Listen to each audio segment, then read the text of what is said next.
நலம் காக்கும் ஸ்டாலின், உங்கள் குடும்பத்தின் நலன் அரசின் பொறுப்பு.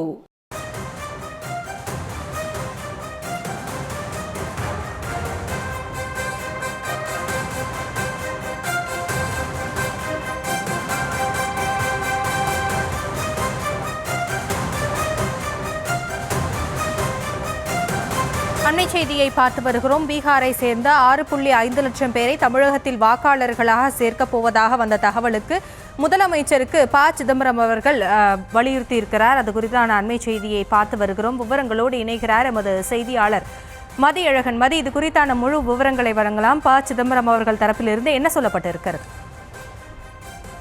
பீகாரை சேர்ந்த தமிழகத்தில் புலம்பெயர்ந்திருக்கக்கூடிய தொழிலாளர்கள் 6.5 லட்சம் பேரை தமிழக வாக்காளர் பட்டியலில் சேர்க்கப் போவதாக தகவல்கள் வெளியாகி இருந்தது.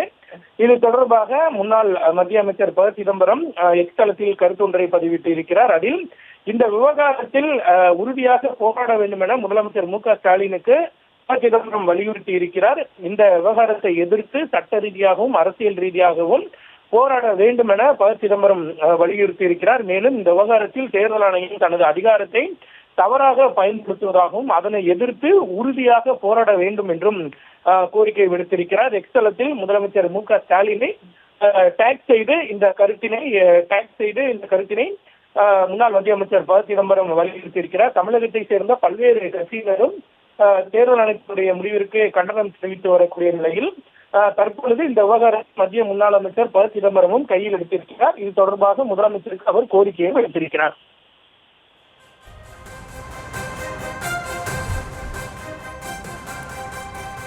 தற்போதைய விவரங்களுக்கு நன்றி மதியழகன். நலம் காக்கும் ஸ்டாலின், உங்கள் குடும்பத்தின் நலன் அரசின் பொறுப்பு.